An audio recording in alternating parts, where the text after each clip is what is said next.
We are live. It is 2024. Yes, you're getting the Happy New Year because this is our first podcast episode of the year. Happy New Year, everybody. Happy New Year to Nick Earnshaw. Happy New Year. Happy New Year. Oh, it's great to be here, Fran. Look, 2024, the shift made it. We're still going. Yes. We're still going. We're still having here. fun. Yeah, Look we're at still that. here. No, happy 2024 to you. I wish you a happy new year. And we get another year of great baseball. It's going to be a fun season. We're still in the off season. We still got a little ways to go. Spring training's right around the corner.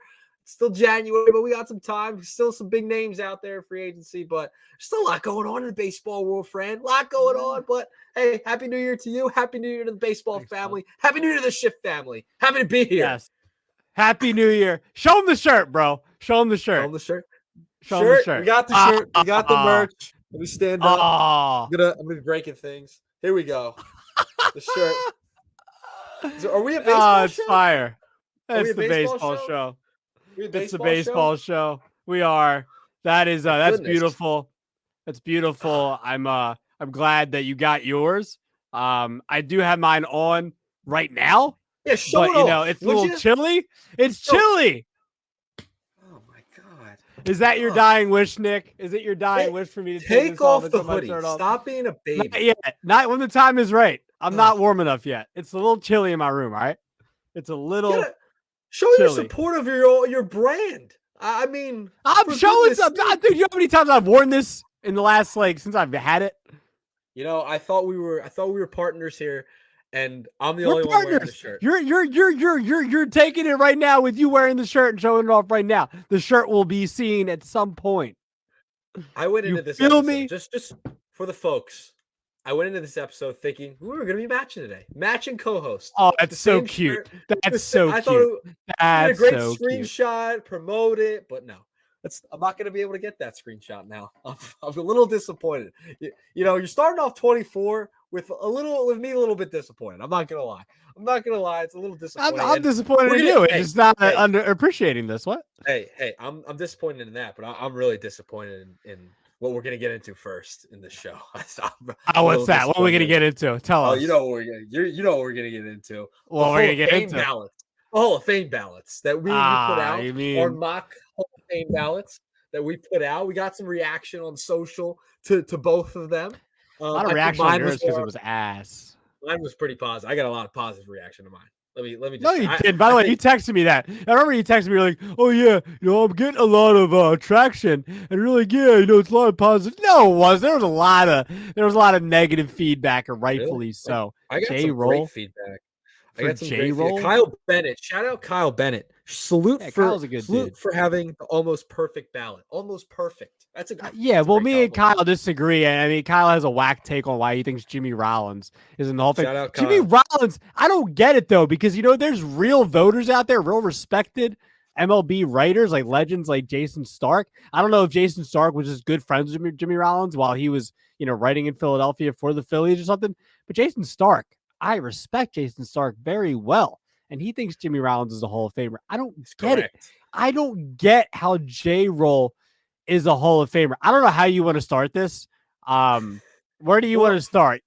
I would love for you to, rip mine first. Rip yours? All right. Well, be honest how you feel about it. Listen, I thought yours could have been better.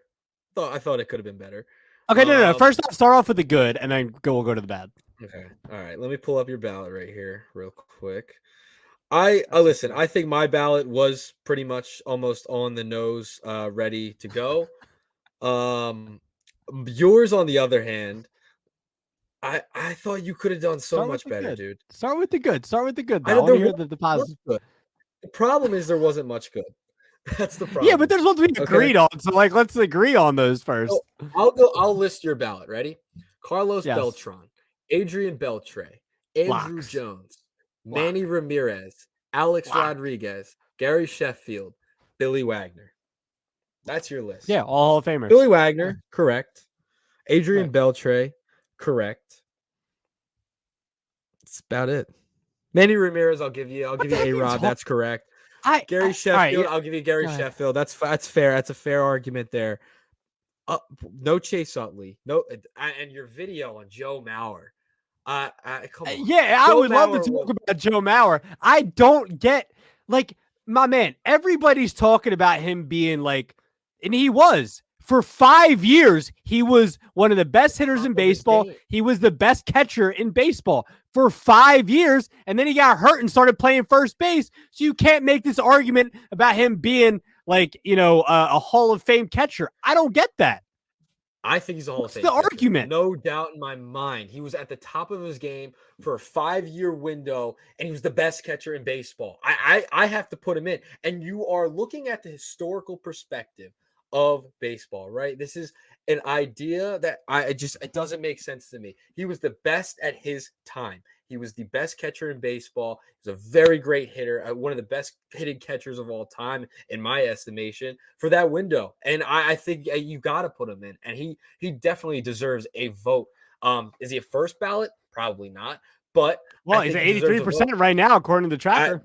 It's great. I don't know. I don't know if we'll get in. I think that'll come down a little bit, but I think he deserves to be a Hall of Famer for sure in my mind. The fact you don't think he's a Hall of Famer is crazy to me because of his offensive production with the Twins at the time, him being the best catcher. I know injuries hurt him a little bit, but I got to put him in. And then Are we sticking with Mauer here? Go ahead. Because I want to stick with Mauer because I want to rebuttal here. And also make sure you watch the video. I don't want to elaborate too much because I also want people to check out the video on YouTube that I just did. Cooperstown cases Joe Mauer.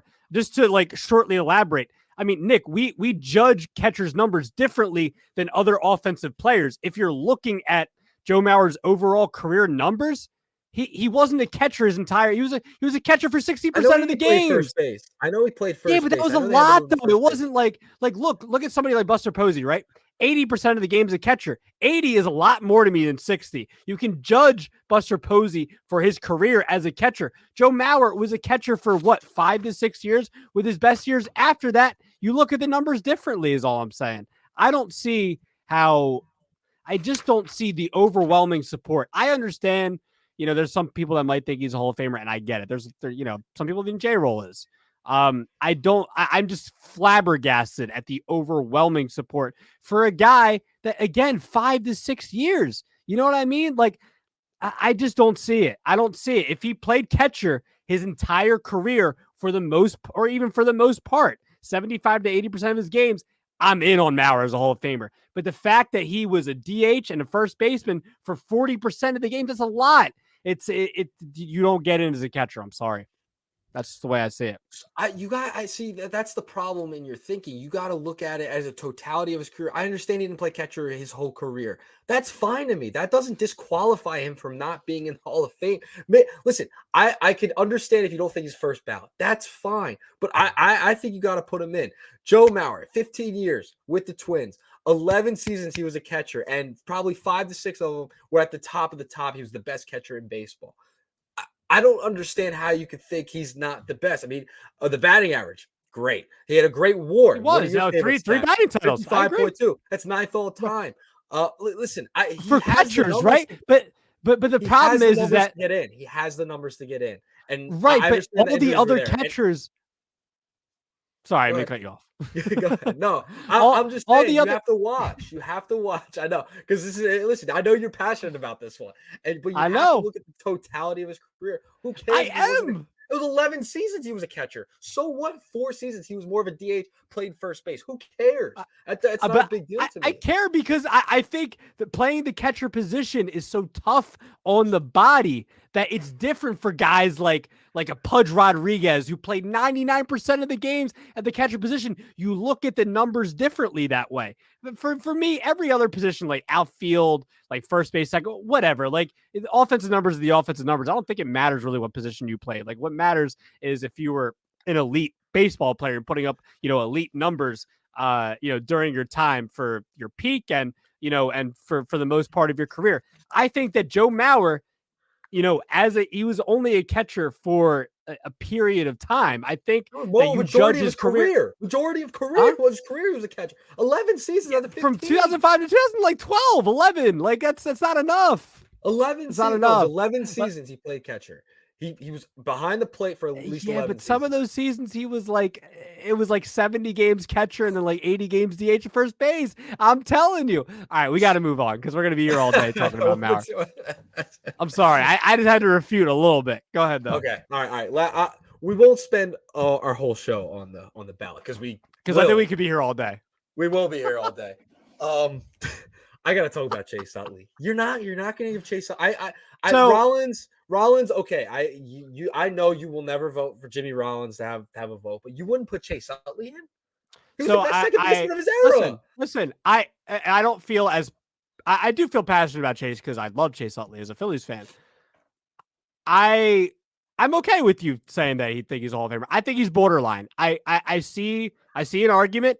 I just don't know if he had the total numbers. I think his peak was awesome. His peak was amazing. I think he's missing like one or two more elite seasons for me. But I can understand maybe people's thinking about him being, one of the best.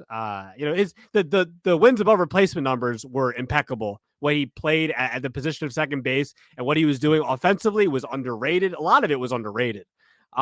So I can understand that. For me, he's just missing one or two more elite seasons. Maybe there's a couple of seasons there where he got injured, and maybe that hurts his case for me. I just think he's missing it a little bit. But I understand the people that do think he's a Hall of Famer. I can kind of get it, is all I'm saying. I think you have to look at Chase Utley's peak too. I mean, there was cases he was one of the best players in baseball, not just at his position at second base. It was like a couple year window. I guess from like 06, 05, 06, 07, 08, 9, 10, like that window. I think you have to look at it from that perspective. Really good batting average at that point, because I'm gonna hammer that down on you. No, I'm just kidding. But no, listen, I think the glove also has to come into consideration as well. He has a World Series that adds to the resume, being a part of a championship team like he was during that run. He was an integral part. I think Chase Utley should get in. I really do. I think his peak was undeniable. I think he was one of the best second basemen, if not the best second baseman for a long period of time. And in his era, yeah, I would have to say he gets in. Now, first ballot, that might be a little bit of a stretch, but I think he's someone that will eventually get in. But we could go on and on about the Hall of Fame ballot. But we had some disagreements, but listen, you could add a couple more guys to that ballot, I thought. That was just one more before we move on. One more. Go ahead. Did you not have A-Rod but have Manny, or was the opposite? No, it was the opposite. It was the opposite. Why? I want to know why. I don't know. It's a good question because I feel like after some recollection, I'd probably add Manny back to that ballot. Okay. I probably what was the initial thing? I want to know what the initial thinking was. I was going down. I didn't want to go and add all these players and just pick them to pick them. You know what I mean? And I feel like I just left Manny off. I think I just left Manny off because but you didn't pick 10 guys, 8. Right? No, I picked 8, and I didn't want to go to 10. And I was like, I only want to. Why didn't you want to go to 10? I didn't want to. I don't think there was 10 deserving. I think I wanted to stay with my 8, and that was my choice. I understand you're saying that you didn't think 10 were deserving, but my whole thing is okay, A-Rod and Manny both have the PED suspensions. Yeah. So I think A-Rod. I would put in A-Rod over Manny Ramirez if I'm choosing one of the PD guys. I would put in A-Rod over Manny. Yeah, all I'm saying though is I feel like if you're picking one PED guy, you might as well pick the other guy too, because Manny obviously has the offensive numbers. I went with A-Rod. I think A-Rod has to get in. I think he should be in. I think after recollection, I would want to go with Manny. Honestly, I probably would if I had to read. I seriously thought about. I'm like, I could have picked Manny. But I didn't. You could have, and you finally did. All right, so yes, that is the Hall of Fame ballot. Shall we move on to the meat and potatoes? Let's talk about. You sent me this the other day, and Fangraphs can be weird about stuff. I don't even want to say weird. I understand where they're coming from, just because as far as how their calculations go with the metrics they use. But some of these, sometimes I just don't understand. and we're talking about the overall win projections for 2024 for each team. Not going to go through all of these, really, Nick, but tell us, I'll just run them down real quick. I had it in front of me real quick. I'll just run them off just so I don't know if they're all here, but there's a good amount here.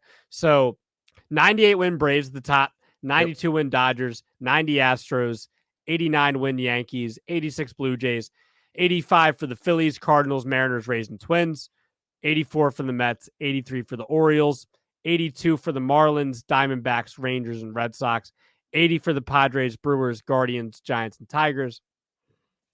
And then Cubs, Reds, Royals, and a couple of other teams that were way under that. And I'll go all the way down to 62 with the Rockies. I don't know. Just give me all right, I'll start off here first. And we're going to go with the ones I got right. Because why get the negative stuff, the fun stuff out of the way? Let's leave that for last. I think the Braves, I can definitely see 98 wins. That's not fun. Like the Braves, if I think their rotation kind of banks on them a little bit. They're definitely not going to be as good offensively this year as they were last year. I mean, they put up historic numbers. Some are saying like the 27 Yankees. 98 Brave wins, fine, cool with that. Dodgers at 92. You know what? I can actually see it too. As much as I'm being hyped up right now because of the rotation. We've talked about this before. I can see the rotation going one way or the other. So I could see 92 wins. And then the Giants, I think the Giants were at 80. I could see them being, they're always a mediocre team besides like the 2021 season where they won 107 games. So those are the ones I felt right about. What are the ones you looked at and said like, okay, like I can understand this? I think the Blue Jays at 86 wins, that feels about right to me. Those were one of the ones I was like, okay, I think the Blue Jays 86 feels right, especially in that division. For me, I think that made the most sense. I think the Orioles at 83 wins. For me, that was dead wrong. I don't think I think the Orioles get close to 90. We'll get to the wrong ones in a second. Any other ones you had that were right? I think the Phillies is about right. I think 85, really? 86, 87. Yeah, I think they hang around. I don't think they get to 90 this year. They make the playoffs? I think they make the playoffs as a wild card team. Yeah. I mean, 85, that's pushing it still. 85, I know there's an extra one now. That's pushing it. I think they hang around that area. I think they get like 87 this year. So I felt like that was right. Mariners, I think that one was about right. Red Sox, I think that one was correct too. I think the Red Sox, they're a little ways away, 82. That feels about right. And the Rangers, at 82, that's a stretch. That's a stretch. But Red Sox, I think that felt right. Okay, give me the ones you felt wrong. All right, definitely the Rangers, 82. Yeah. Oh yeah. Not correct. Orioles at 83, dead wrong. I just can't see that happening whatsoever. 101 to 83, no way. I think the Astros get around 94, 93, 94. I think they get a little bit above 90 wins. I even think the Dodgers get a couple more wins than 92. I just don't see it. I don't see them just hanging around just over 90 wins. I think you would have to give them at least like 94, 95 in my estimation. Okay. Yeah. So ones I felt were wrong. Phillies, I think running it back, I still think are a 90-win team again. I think they're about 5 wins under that. I'm expecting Aaron Nola to come back and have a Cy Young season this year. Another year of Christopher Sanchez, full year of Ranger Suarez healthy. I actually really like the rotation. I mean, they led the majors in F4 last year for what it's worth, right? Yep. So I like the Phillies 90. I don't like them at 85. Orioles, you know what? I don't think they're touching 100 again, but definitely not 83. They're a young team that's getting better. The rotation, interesting. We'll see what happens with the rotation. We'll get into it in a little bit, but they're reportedly in on Marcus Stroman, not super in, but in. And who else? Cardinals. Where the hell were the Cardinals? 85 wins? 85. What? Look, I think they were as bad as they were last year. I think they'll be better, but 85 wins, no. Let's relax. On that 45-year-old average rotation, I'm good. I'm okay. You're okay. And then the last one, the Rangers. I understand that maybe they don't. I don't think they repeat as World Series champions, but I think they're like an 85 and up win team. Yeah, 82? 82. I think that's dead wrong. Dead wrong. That's Dead dead wrong. wrong. 82. They should be more 85 to 87. Come on. Yeah, That's so ridiculous. generally, like I kind of like looking back on it. Of course, there's always gonna be power rankings where you don't agree with stuff, or you agree with stuff. I actually thought it was okay. I didn't think it was bad. So maybe that means they did a bad job because usually people like to scream about these power rankings type of stuff. So maybe do better job, Fangraphs. You didn't get us Come to on. yell enough. Yeah, what are you doing, man? You need to go to Come ESPN on. more often. They're like terrible. They'll just give us like the worst. I can't My wait. I can't God. wait for us. I can't wait for us to react to that power ranking when that comes Oh, out. we're reacting ASAP. We might do it. We might do an emergency episode. Emergency shift episode. Stop what you're doing. Drop everything. Drop everything. Right. We're dropping an episode right now. Right. All right. Chicago Cubs finally made a move this offseason. They were a team that were reportedly in on Shohei Ohtani, reportedly in on Yoshinobu Yamamoto. Who knows what's going to happen with Cody Bellinger, Marcus Stroman. We'll get to maybe a few of them in a little bit. But they grab one of the I guess last Asian pitchers on the market. Shota I can't say his last name. What is wrong with me? I was about to butcher it. It's Shota Imanaga. I believe I just said it. Yep, correct. Yes. I think you got it correct. Yes. So they grab one of the last guys that was posted. I like the signing. I think it's good. I think it's they needed to add to that rotation. So I think the rotation's solid now. What were your overall thoughts, Nick? Do you like it? 30 years of age, had about 8 years of experience in the Japanese league. He actually pitched in the World Baseball Classic last year, the finale. He was a starting pitcher. Got the win, I think. Yeah, got the win in that game. I like the signing for the Cubs. The Cubs are kind of going to be, they're kind of waiting around for some of the younger pitchers to come up, right? It's it's an unknown because he hasn't pitched in the majors, but he's more of like a veteran, right? He was in the Japanese league for a while. He's 30 years old. He's kind of a nice bridge to that young staff that they have in Chicago. They're waiting for guys to come up, guys like Ben Brown, former Philly, who was traded there. So they're kind of developing these pieces in Chicago.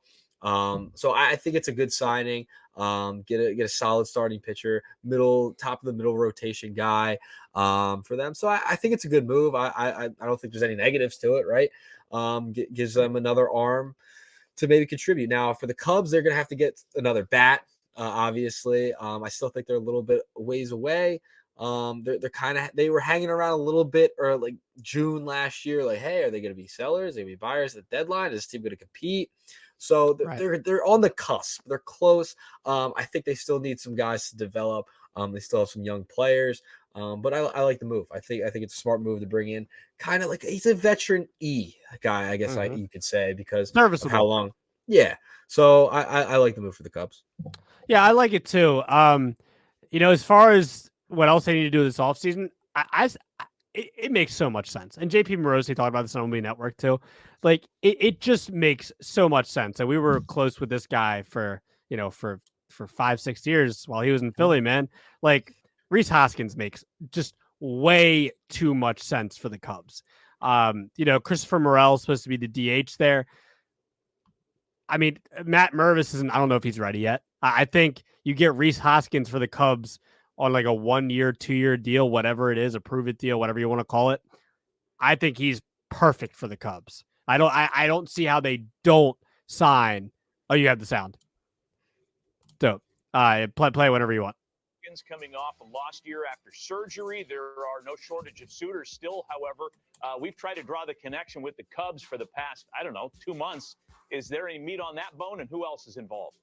There is with the Cubs. And Matt, this is the union that just makes too much sense. The Cubs have had a very quiet offseason with the exception of hiring Craig Counsell. And maybe they'll find a way to get in there on Imanaga before all is said and done this week. But this is the bat, I believe, who makes so much sense for them. If you have Hoskins, you could potentially have him be a first base DH. You've got Christopher Morel potentially in that same conversation. But this is one of the clearest fits that I see in all of Major League Baseball right now is Rhys Hoskins and the Chicago Cubs. And so that possibility, as soon as the Imanaga market finally gets decided, I would expect that we'll get some clarity on Hoskins in the coming week as well. So imagine how an injury would just change everything. You know? He was in line for a huge one. He's still going to get paid. He would have got Yeah. So, I mean, dude, like you heard Morosi say it right there. Like it just makes too much sense for the Cubs to go out and get Rhys Hoskins. Nick, what are your thoughts? I mean, what do you think about that fit? Yeah, listen, I you've heard kind of the rumors all off season, right? For them to get Rhys Hoskins, they've kind of been the team that's been eyeing him. That's all the reports that come out. I think it makes too much sense. I would, the Bellinger leaving. All right, like you're going to need another bat. Hoskins on a prove-it deal. You're not going to have to give him a ton of money, right? Coming off the injury.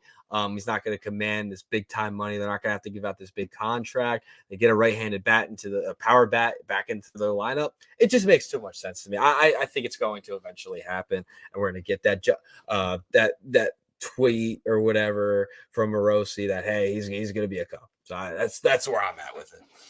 Yeah, so am I. So I guess like the only other piece like that I could see them, potentially making, they're adding, I think their rotation solid enough for this upcoming season. I mean, Josh Hader would make a lot of sense too.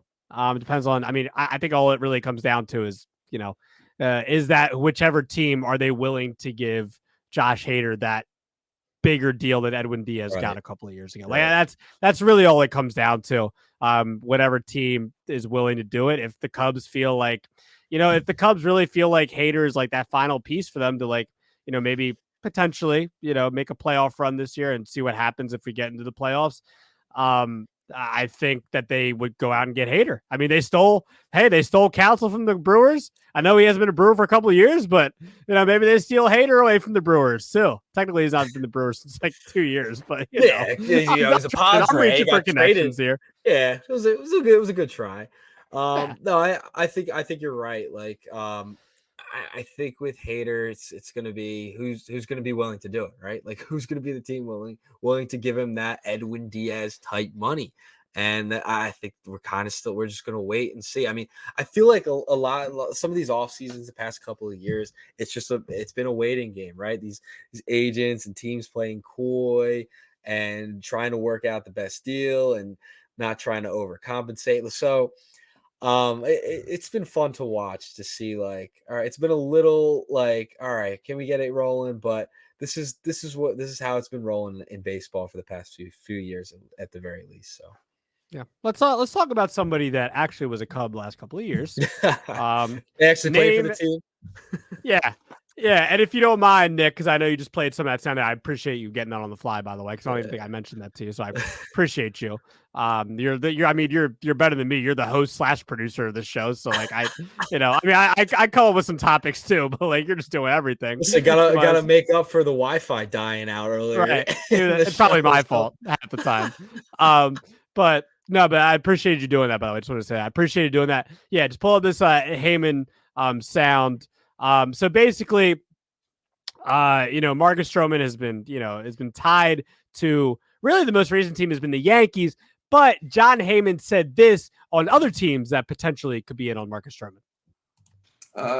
So I do think the Yankees are one of those teams. Baltimore, Boston, Angels, and San Francisco are the other teams, I believe, that are in on Stroman. So that's 5 teams. I don't think Baltimore probably has a great chance at Stroman, but they are in on him, so not ruling that out. So we're going to include Baltimore in there. Boston obviously has been in. Yeah, so I don't know. Boston's just like a weird organization for me. I don't know who. I don't even know if they're in on him. I mean, they don't make a lot of sense to me. Honestly, Nick, though, I'm going to jump right to it.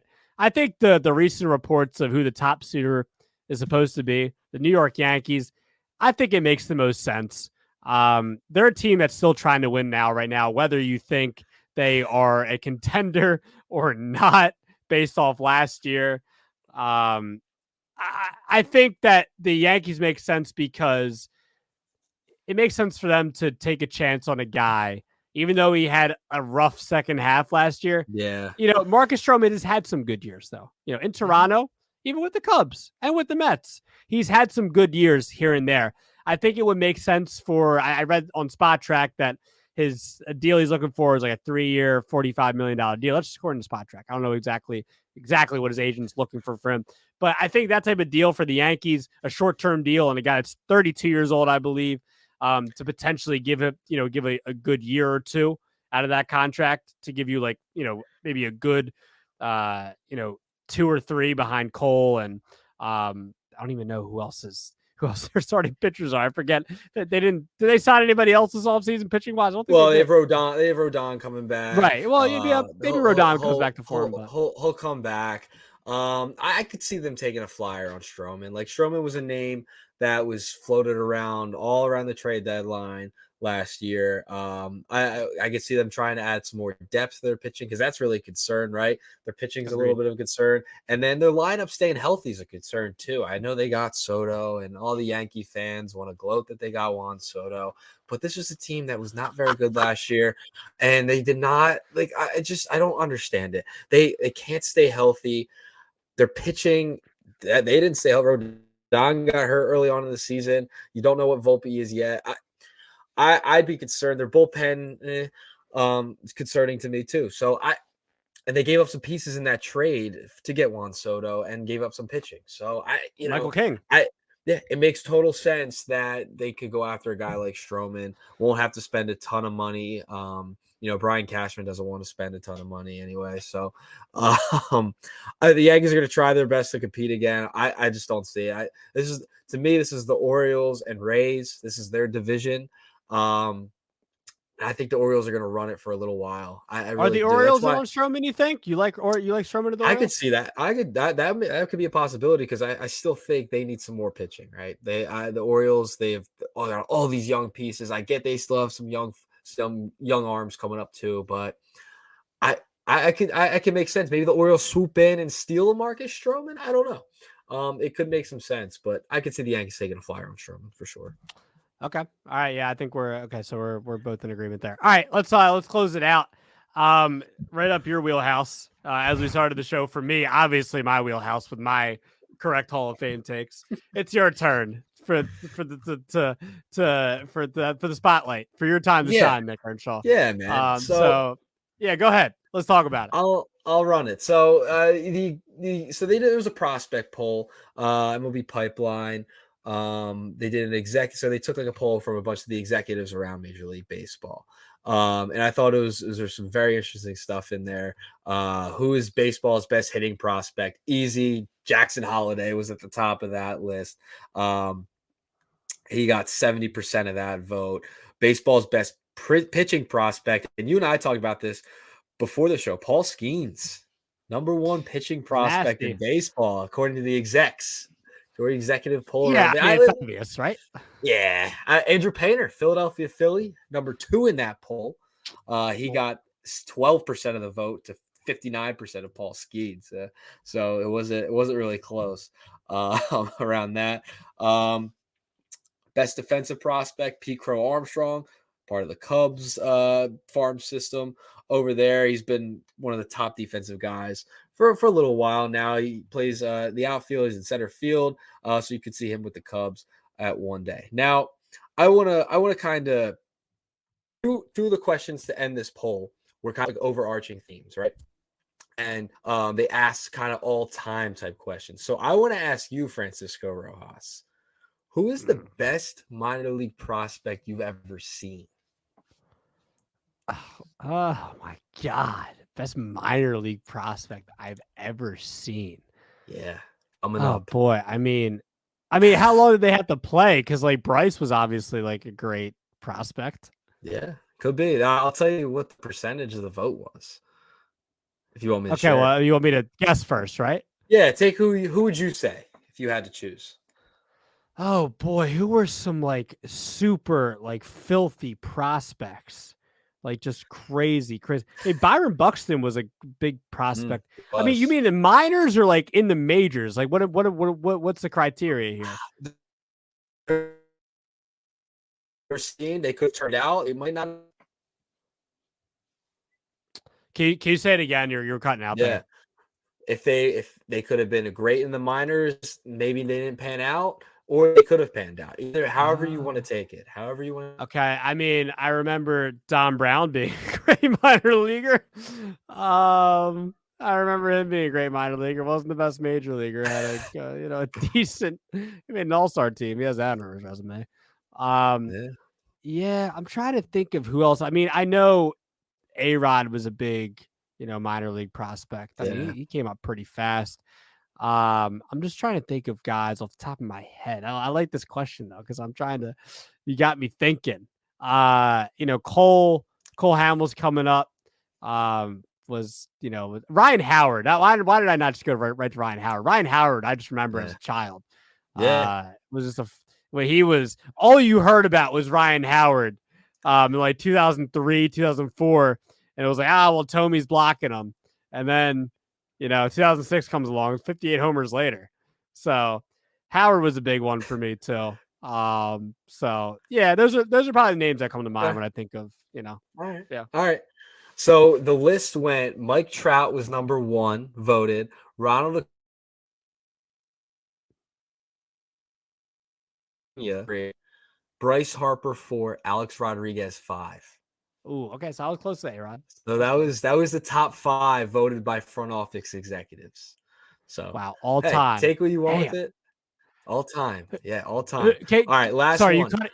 Hold on, you cut out there for a second. So it was you said Trout, Acuna. Who was number 3? Yep.